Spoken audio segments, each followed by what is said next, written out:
Yo, what is going on YouTube? I am Germ here. I still kind of have my voice lost from this weekend at the LCS finals, but we are back, and today we're going to be running through my 2022 World Power Rankings. I've been doing this for the last 2 or 3 years for every single MSI and World ranking every single team in the event from top to bottom. Obviously, the lists are usually pretty bad because, hey, I don't get to watch every single region. I mostly watch LEC and LCS. I catch some of the big games of LPL and LCK. I watch maybe the finals of some other regions. But, hey, I looked over some of the team's records, some of the team's stats. I also looked back to the last couple of international tournaments, and I did my best to rank every single team at Worlds from 1 to 24, and my list is going to be wrong. It's going to be bad. It's going to be an opinion, but that's the point. I'm giving you my thoughts and opinions, and then I want to hear your guys' thoughts and opinions as well. Every time I've done these videos, they've done really, really well. This always seems like a very, very fun thing. Now, this year, I didn't get out as soon as possible because I've been traveling and all that stuff, but hey, better late than never. Here is my World Power Rankings. Every single team ranked from 24 to 1. We're going to be hurting some feelings. Some people are going to get mad, but here we go. Starting at the bottom at 24, I have Isurus. This is the Latin American team. I know you can't see it. I can move my camera over real quick. ISU. I don't actually know what a lot of these teams' abbreviations are, so I just kind of made up my own. I have ISU for Isurus. Like I said, this is the LLA representative. LLA, not exactly the strongest region in the world. They haven't had the best international results as of late. I'm not that excited for Latin America coming in. I do think the bottom 4 minor regions are pretty hard to differentiate between. But just kind of based off MSI and how things went, looking at MSI, the Latin American team, Team A's, finished last in their group. They went 1-5, so I'm not super high on Latin America right now and not super high on Isurus. At number 2, we have IST, which I put as Istanbul. This is the Istanbul Wildcats. I think they might be the Denizbank Wildcats or something like that now. But the Istanbul Wildcats, they went 1-5 during their group at MSI, so I'm not super, super high on them. Turkey, once upon a time, was a kind of a scary region at these international tournaments, but it doesn't seem like they've been as strong as of late.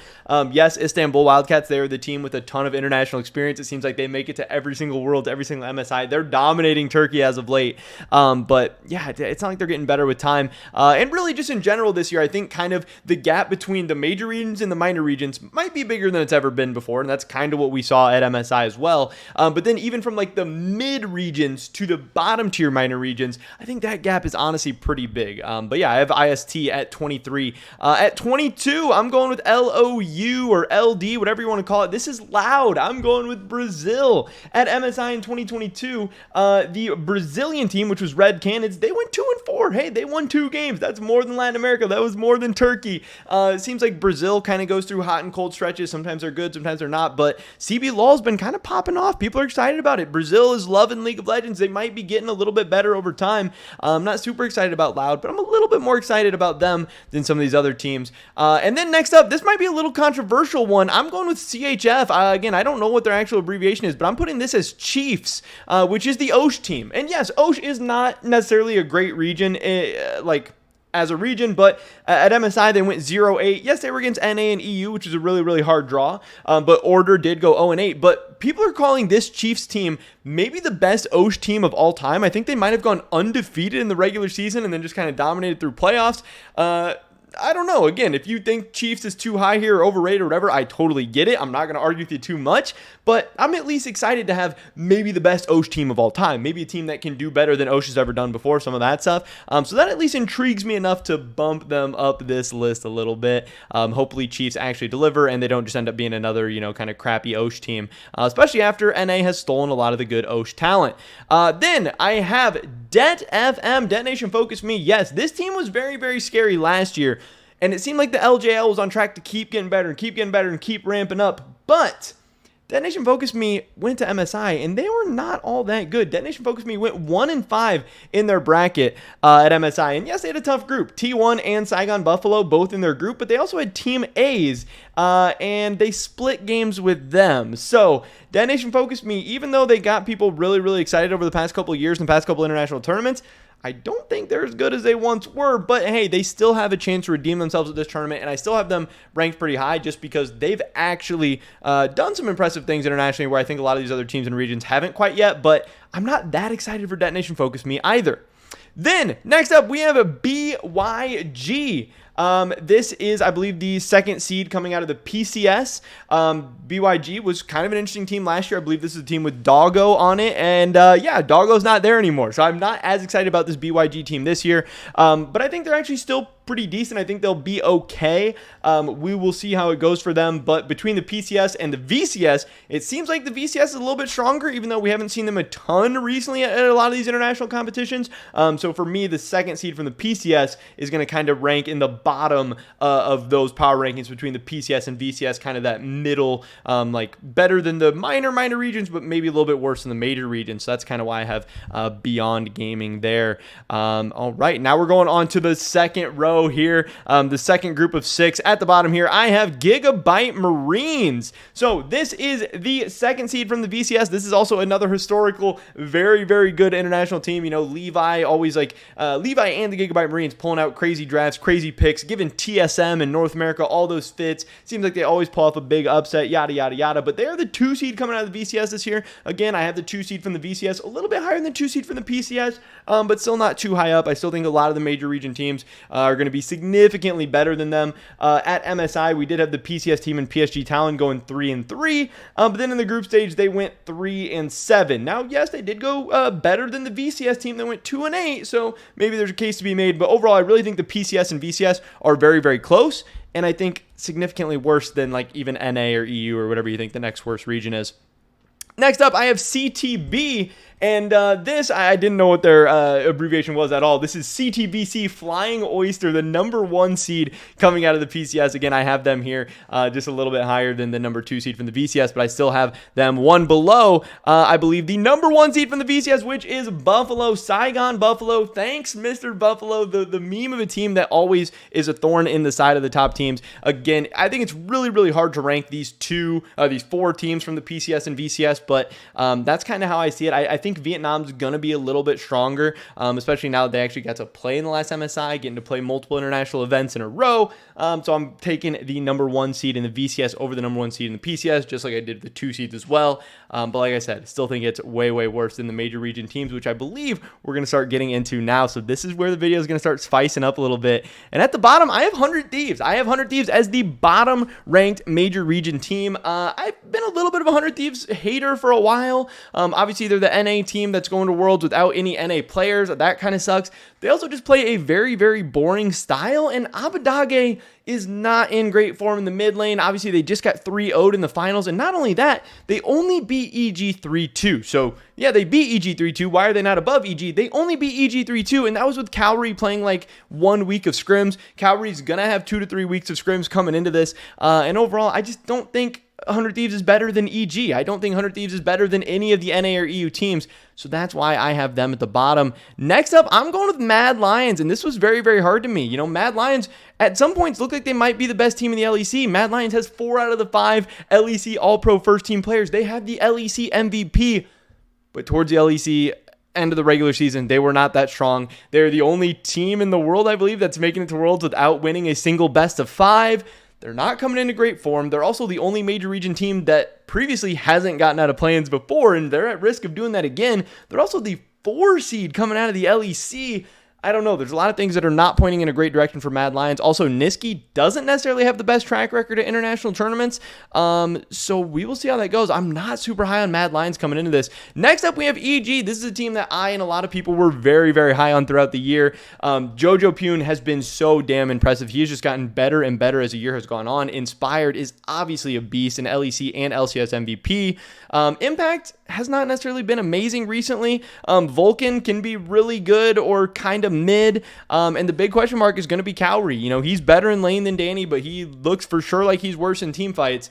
So what is EG going to be able to do with this new AD carry, with this new playstyle? I don't know. Cowrie has some potential, but he's going to have to get good fast. But still, EG has 4 other really, really great players on their team that I think can more than make up for it. And I think Cowrie is going to be decent, but I'm still tempering my expectations. I'm still putting them, towards the bottom. And then next up, we start to get a little bit spicy here. I'm going to DRX. This is the 4 seed out of the LCK, and I know this is an LCK team pretty low, but guess what? Not every single LCK team, not every single LPL team is just automatically going to stomp the West. We see a couple teams shit the bed every year, and I don't even think this is necessarily shitting the bed for DRX. This team, I'm trying to find the summer regular season, but I think in the summer regular season they went 9-9. They went 9-9. They went 22-23 in their games. They were below 500 in their games and even in their matches. This is not like a team that was super strong in the LCK or anything like that. It was honestly a team that maybe wasn't even going to make it to Worlds. Yes, they have some big names, Deft, Barrel, Piosik. They have some impressive players, but I think NA and EU have some impressive players too, and I think DRX, they're going to be tough, but I don't know. I'm not super excited about them. I think they're, probably significantly stronger than the bottom NA and EU teams, but I think we have some other pretty good teams here. This one might be a little controversial too. I have Fnatic above them.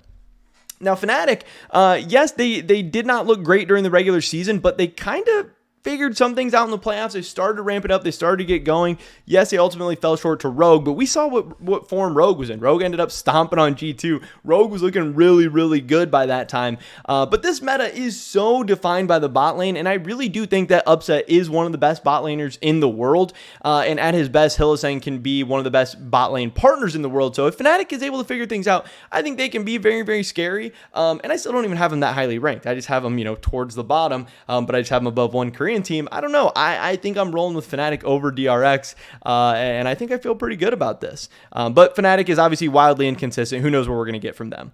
Then I have Rogue. This is the number 1 seed in the LEC, obviously, and maybe this seems a little bit low for the number 1 seed, but I still think there are legitimate questions about how a lot of their players are going to do internationally. They say, hey, the choking's done. We won an LEC title, but it's like, I don't know. An international tournament, Worlds, is still a little bit different than competing for LEC titles. We'll see. How is Larson going to do? How is Otoamna going to do? How is Malrong going to do on the international stage now?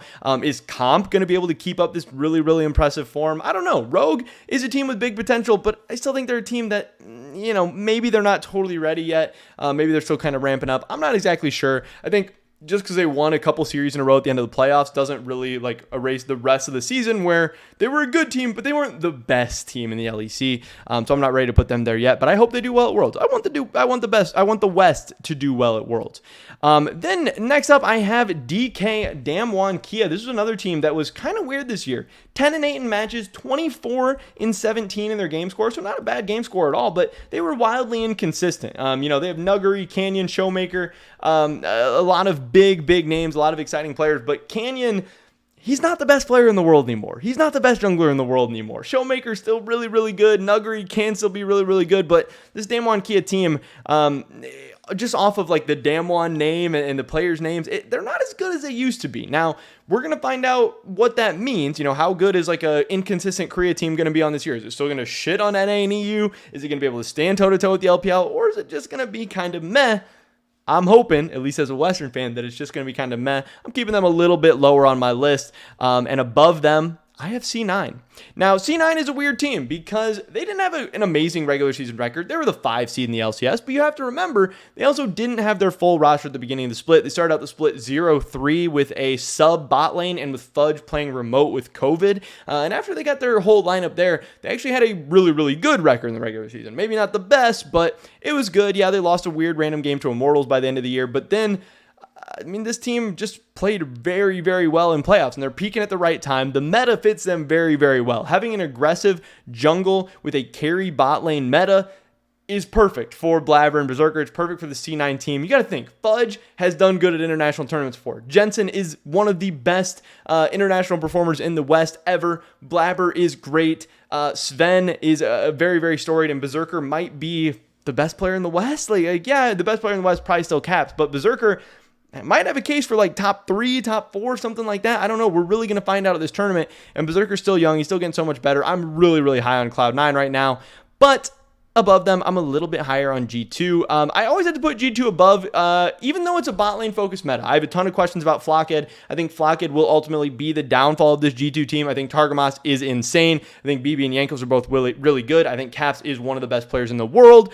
And that's why I always have to put G2 above a lot of these other Western teams, or all the Western teams in this one, because Caps is just a huge X factor. Caps in any meta, he can always pull out some games, he can always pull out some wins, and he has proved himself against the best of the best in the world, where a lot of these teams have some guys who have done that, or maybe done that a little inconsistently or whatever. Caps has done it the most consistently out of anyone, and I think he's going to do it once again. Yes, G2 did come up short in the finals, but I don't think that doesn't mean they're not the best team in the West, but we're going to see. At the bottom here, I have EDG. Now, I do think the LPL and the top couple LCK teams are really, really hard to rank. EDG has an interesting lineup. You know, they have Scout and Viper, which are going to be very, very fun to watch. They have Mako, Flandre. But EDG, they actually went 11-5 in the regular season in matches, 25-13 in games. It's a really, really good game record. But the LPL was so many teams at the top. They're just beating up on each other. They're all exchanging games. They're all trading wins. I think EDG is going to be really, really strong, but somebody's going to be at the bottom. I decided to go with them. Yes, they are defending their world's title, but damn, there's some very, very strong teams above them as well. Next up, I have T1, and some people might say it's a little bit too high for T1, and it might be. Maybe all the LPL teams should be above T1. I'm not exactly sure, but I wanted to spice it up a little bit. I wanted to give the LCK some love, because I think T1 is not just going to roll over. I think T1's not going to go down without a fight. Yes, Gumayusi, it seems like, hasn't been in his best form. And like I said, this is a very, very AD carry centric meta. Gumayusi's going to need to step up. But, when it comes to Worlds, this is where T1 shows up. This is where they prove what they can do. Gumayusi and T1, they were really, really impressive at Worlds last year. And I think they're hopefully going to be able to prove some of that again.